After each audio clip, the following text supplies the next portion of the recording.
How to stay focused. Guys, ironically, I've spent so long trying to figure this out, but after studying some of the world's top performers, there seem to be 3 recurring strategies that come up time and time again as working best. And so in this video, I want to share with you what they are. So after watching this short video, you can go and do your most productive work yet. Now, as I'm sure you'll have experienced at some point, when you're really focused on something and doing your best work, you're in this state of flow. Everything just seems to be happening naturally, and you're just kind of in the zone, immersed in your work. You don't really see the outside world at all. There's no concept of really what time it is. You're just fully going at whatever you need to be doing, and that's when you're doing your best work. And yet the problem is that state is very easily lost. The slightest distraction or interruption can completely take you out of it. And so whereas we might think a 10-second distraction where we check our phone is not really that big of a deal, it's 10 seconds. Well, actually, no, it's completely disrupting that momentum you had.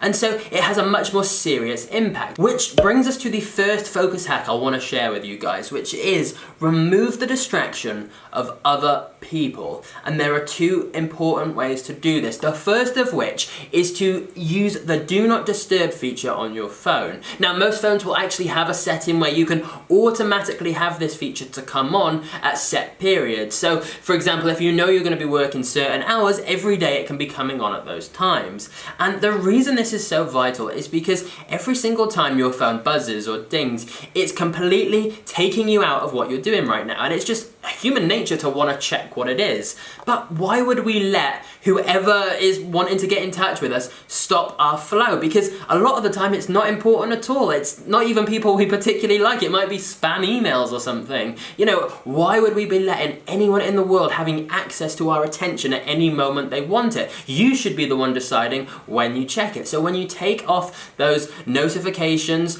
and you have them only come on once your work is complete, well, you'll be surprised how much more focused you actually are. Yes, it's incredibly simple, but most people don't do it. I only just started doing it, and yet I immediately saw that I was more focused. And I think the reason that we don't is because we think, well, what if it's something super important and someone really needs to get in touch with us? Well, firstly, most of the time, in fact, almost all of the time, that is not the case. When was the last time someone rang you with a genuine emergency that couldn't have waited a little bit to get a reply?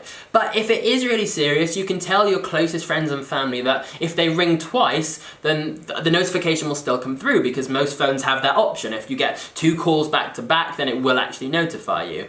So that means that if it is something very, very serious, life and death, they can get in touch with you, but it means that the rest of the time, you can just get on with what you need to be doing. However, the second part of this concept of blocking out distractions from other people comes from Jason Capital. And what he says is that when you're working on something at home or from your laptop or computer, what you need to do is tell the people around you, your friends, your family, that you are now in productive work mode.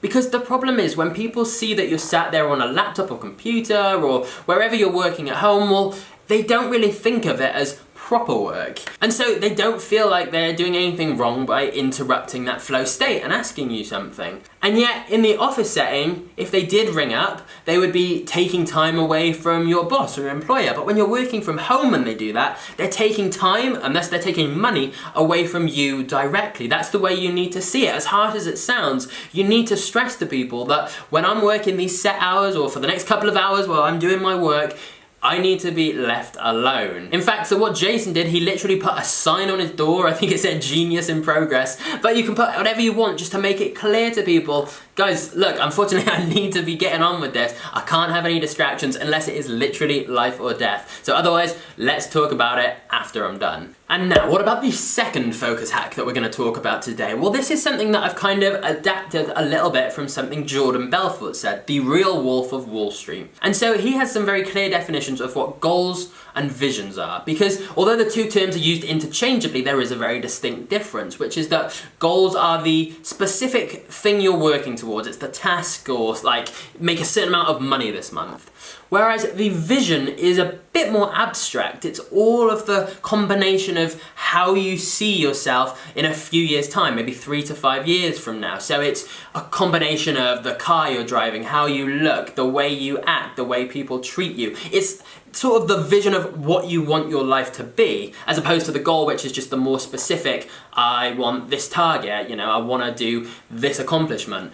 So when you're struggling to focus, when you're really lacking concentration, what I think you should do is just take a step back for a second, just 1 minute, and instead of focusing on the task you're doing, instead of focusing on how it will feel when you complete the goal, instead focus on the vision. Don't focus on the goal, focus on the vision. So what I mean by that is, like Jordan Belfort said, picture how your life will be in 3 to 5 years, your dream version of yourself and the way life is. Because once you do that, I promise you, it gives you an extra boost of motivation and that extra kick to stay focused, because suddenly you're no longer just working on that little goal, you're working on the big picture because you know that goal is gonna get you there. So focus on the vision. And if you haven't got a vision right now, sit down for a minute and think about all those things I said. How is your life gonna look in 3 to 5 years in an ideal world? And then whenever you're struggling to focus, take a step back and just picture it. Picture every little detail of it. Get really specific and remind yourself that completing this task you're doing right now, focusing this little bit of effort, is gonna put you another step closer towards that vision.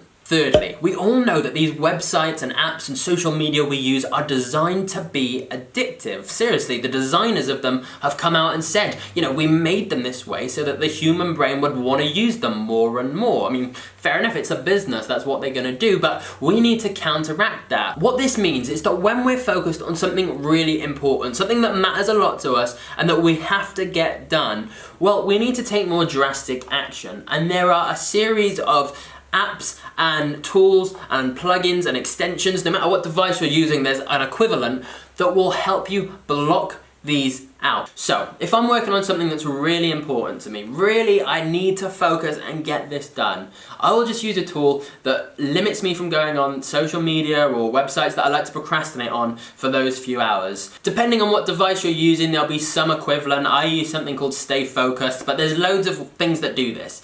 The point is, if you remove the ability for you to click on Facebook or Instagram or Twitter or whatever website you use to procrastinate, well, you kill their ability to take your attention away, because that's what they're doing. They're fighting for your attention constantly. And so once they're no longer an option because you literally cannot access them, well, that's when your attention is gonna have to be directed towards the things that actually matter to you in the long term. Because that's the real truth here, guys. The things that are fun and easy to do in the short term normally aren't good for us in the long term, whereas the things that are gonna be beneficial to our life in the long term and have the results we actually want tend to be a bit harder in the short term. And it's the same with focus. You know, of course it's way easier and more enjoyable to just focus on Netflix or something for the next 30 minutes, as opposed to focusing on making some content for your website. But in the long term, it goes without saying, that content is of course gonna be way more valuable than looking at Netflix. But no matter how much we tell ourselves this, unless we take the actual steps of forcing ourselves to make the right choice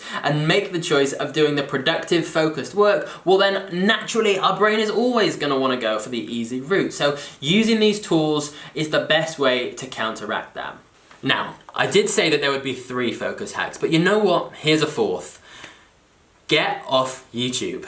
I know that sounds a little harsh, and it's also not the best thing I should be doing, because this is the part in the video where creators say, go look at my other videos. But it's what you need right now. If you searched for this because you wanted to learn how to be more focused, well, this right here is the kick you need to go and get on with your focused work. And remember to block out the distractions of other people, whether that means putting your phone on Do Not Disturb or telling the people around you that you're now doing productive work and cannot be disturbed. Secondly, when you feel that focus waning at all, remember to direct your attention towards your big picture vision, because that's what's going to give you the internal motivation to press on with the task or goal at hand. And thirdly, if you're still struggling, just use some tools to remove any distractions from websites and apps that you're going to use to procrastinate, because once you eliminate those, you've got no excuse except to push on and get focused on what matters most. Guys, you have got this. Good luck.